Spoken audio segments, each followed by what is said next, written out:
Le retour et la mort d'All Might, oui on y est et on va en parler. On se retrouve pour la review du chapitre 386 de My Hero Academia. On a le droit à un chapitre juste excellent. Je vous le dis, My Hero Academia depuis plusieurs chapitres a vraiment du mal à me hyper. C'est pour ça d'ailleurs que j'ai pas fait de review. Mais là il est temps de reprendre les reviews. Ce chapitre là vraiment m'a re-hypé au maximum. En tout cas n'hésite pas à liker la vidéo et à t'abonner si tu aimes MHA. Voilà, cette chaîne est faite pour toi, on va en parler chaque semaine. On y va, c'est parti. Bon, comme j'ai dit, c'est vrai que ça fait plusieurs semaines que MHA m'a pas trop hypé au vu des chapitres, mais ce chapitre là on peut le dire, oui il est légendaire. J'ai l'impression que tous les mangakas cette semaine se sont fait passer le mot pour justement sortir un chapitre de fou. En tout cas on peut le dire, les héros sont hyper mal barrés, parce que d'un côté on a All for One qui se dirige vers Shigaraki et en plus de ça qui devient plus fort en rajeunissant, et d'un autre côté on a toujours Shigaraki, mais on a surtout Dabi, oui alias Tuya, qui est en train de faire une masterclass. Encore une fois il va falloir l'arrêter, parce que si on ne l'arrête pas, bah en fait tout va être détruit. Parce que voilà, on pensait que pour Tuya c'était plus ou moins fini, mais non, c'est loin d'être fini. Ça fait, voilà, il est en train d'emmagasiner de la chaleur, il est en train de comprimer de l'énergie thermique, ce qui va provoquer littéralement une explosion de fou sur un rayon de 5 km. Déjà il reste 10 minutes maximum, en plus de ça, ça va désintégrer son corps, mais en plus on va voir donc sur un rayon de 5 km une explosion qui va littéralement tout incinérer. Et 5 km c'est énorme, mais surtout actuellement, Dabi va pouvoir rayer à la fois Yuei et à la fois Shiketsu, parce que oui, Yuei est à l'est et Shiketsu est à l'ouest, et il faut savoir que Gunga s'est situé justement entre les deux. Donc si jamais il provoque cette explosion, on peut le dire, va y avoir énormément de dégâts. C'est comme si tout avait été calculé, si tout avait été prévu de la part de Tuya. Maintenant encore une fois, c'est vrai que Tsukoshi va en parler. C'est possible que ce soit Skeptic qui lui donne les informations, en tout cas qui lui a expliqué ça, qui lui a donné les informations sur ça.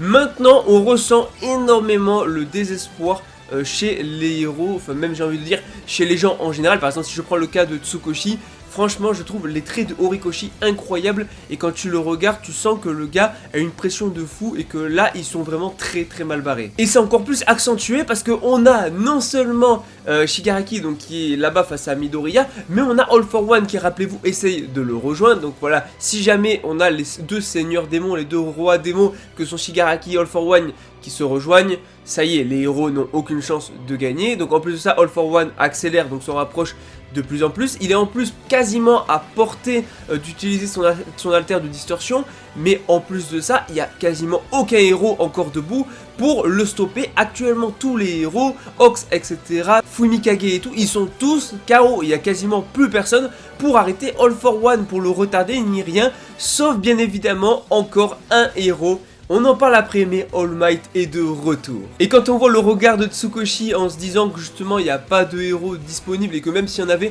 de toute façon ils arriveraient trop tard, franchement c'est énorme. Là, enfin on ressent de fou le désespoir chez les gens face aux vilains, face aux méchants. On va également avoir une très belle scène entre Shoto et Tenya. Franchement j'ai trouvé la scène très belle, scène qui d'ailleurs va être observée par Stain. Donc Stain, moi je vous le dis, c'est obligé, on ne sait pas qu'est-ce qu'il va faire, mais il va faire quelque chose. On peut pas nous ramener Stain, nous le faire interagir avec All Might, nous le faire interagir du coup maintenant, enfin, il va pas vraiment interagir avec eux, mais regarder Shoto, Tenya et parler, dire quelque chose et tout, penser à quelque chose, parce qu'il a parlé d'altruisme et tout, tu peux pas vraiment placer tous ces éléments là par rapport à lui, notamment le fait qu'il avait récupéré des infos qu'il avait fournies et tout, après au héros. Franchement tu peux pas nier que là c'est obligé que Stain à un moment ou à un autre, il faut avoir quelque chose dans l'arc. Je sais pas si c'est face à All for One, face à Shigaraki ou autre, mais Stain en tout cas préparez-vous à une dinguerie. Et pour revenir au cas Shoto Tenya, c'est cool parce que Stain voit la scène. Déjà je rappelle que Stain avait affronté Shoto et Tenya qui du coup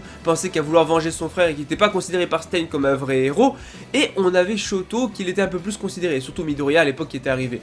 Mais on a cette scène là où justement Tenya a du mal à comprendre comment quelqu'un d'aussi gentil que Shoto peut endurer de telles souffrances, d'avoir à arrêter son propre frère Tuya, et en plus de ça, voilà, il est dans un sale état. Je rappelle qu'il a utilisé du coup phosphore, donc Shoto non seulement est en piteux état, mais en plus de ça, mentalement il a pris un sacré coup. Mais All for One se dirige vers Midoriya, donc Shoto ne peut pas abandonner bien évidemment. Et effectivement, oui, Tenya, à l'époque Shoto lui avait dit qu'il ne devait jamais oublier qui il voulait devenir, et là c'est la même chose. Et franchement, je sais pas, vraiment la scène, j'ai envie de pleurer, j'ai d'en parler, mais vraiment je la trouvais très belle. Tu vois, c'est une scène simple, mais elle est efficace de fou.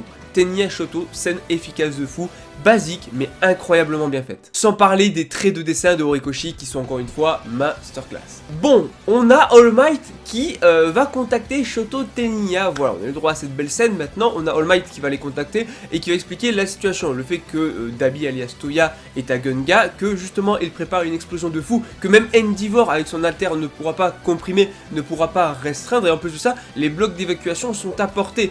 Donc, Teniya, je rappelle, il peut courir, voilà, il a quand même des jambes supersoniques, j'ai envie de dire.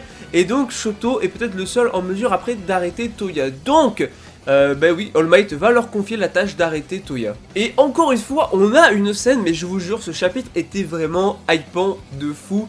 Où All Might lui dit, deviens la meilleure version de toi-même, arrête Toya et rassure tout le monde. C'est énorme parce que là, All Might leur confie la tâche d'arrêter une explosion qui va tuer littéralement un paquet de gens. Et franchement, c'était magnifique. En tout cas, du coup, on a Teniya qui a pu refroidir son moteur avec la pluie, tout ça. Donc c'est parti, il va nous taper un gros sprint avec Shoto sur le dos et ils vont aller à Gunga. On a Stein, encore une fois, que j'ai dit, qui a observé la scène et tout, qui prononce le mot altruisme. Oui, il est en train de se rendre compte que là, Teniya et Shoto sont de véritables héros, qu'ils sont prêts à tout donner, à se sacrifier pour sauver tout le monde, ce que sont censés être vraiment les héros, ce que Stein veut des héros, parce que c'est pour ça qu'il respectait All Might, il était prêt à se battre pour les autres, et c'est ce qui reprochait à pas mal de héros de se battre vraiment que pour eux, d'être égoïstes et tout, et là il se rend compte qu'effectivement il y a encore des héros qui sont là, qui se battent, qui luttent pour protéger les gens. Parce que là, franchement, ils sont hors de portée, enfin, ils pourraient être hors de portée. Non, ils vont quand même retourner, quitte à risquer de se prendre l'explosion, juste pour sauver les gens. Et ça, Stein, ça va le faire réagir. Ça donne une scène de fou. Maintenant, bah, Stein, encore une fois, il pourra pas aller aider du côté d'Abi, de Toya, parce que de toute façon, il pourra jamais normalement rattraper Teniya. Est-ce qu'il va essayer d'aller aider Midoriya du côté de Shigaraki? Peut-être. Mais, ou peut-être il va aller carrément aider All Might du côté de All for One, parce que ça peut être sympa aussi, mais voilà, j'attends trop un truc de Stein. Sinon, voilà, maintenant il faut qu'on en parle de la plus belle scène du chapitre, la plus grosse scène du chapitre, une scène qu'on attendait tous. Déjà, il faut savoir que All for One, plus il rajeunit, plus il devient fort. Bon, après, réduit à l'état de bébé, je sais pas qu'est-ce qu'il va vraiment faire, mais en tout cas, il contrôle moins ses émotions négatives. Et qui est le héros puissant prêt à stopper All for One, ou du moins qui va essayer de le retarder? C'est All Might. Oui, All Might reprend du service. Enfin, All Might va potentiellement combattre. Malheureusement, qui dit combat d'All Might dit potentielle mort d'All Might, puisque All Might déjà n'a pas d'alter, même s'il a l'air d'avoir quelques ressources, puisqu'encore une fois il nous prépare des choses. Maintenant je ne le vois pas tenir très longtemps face à All for One avec sa puissance actuelle. Là vraiment All for One a atteint quasiment son prime en termes de puissance. Donc maintenant un All Might sans le All for One, enfin le One for All, je vois pas comment il pourrait le retarder beaucoup. Mais ça n'empêche que la scène est incroyable, parce qu'en plus de ça on a, je crois, Tsukushi qui dit ouais tu n'as pas d'alter et tout, et là on a droit à la fameuse scène qu'on avait eue où justement Midoriya demandait à All Might s'il pouvait être un héros même sans alter, et la réponse est bien évidemment oui, il peut. Il nous l'avait montré, il avait été prêt à se battre pour sauver Bakugo à l'époque face au monstre gluant là, alors qu'il n'avait même pas d'alter. C'est digne d'un héros même s'il n'avait pas la puissance. Donc maintenant j'ai hâte de voir, est-ce qu'on va avoir officiellement la mort d'All Might dans ce combat face à All for One. Et en plus la réaction après derrière de Midoriya, même de Bakugo, qui est toujours actuellement porté, enfin il est toujours mort en fait, il est toujours mort.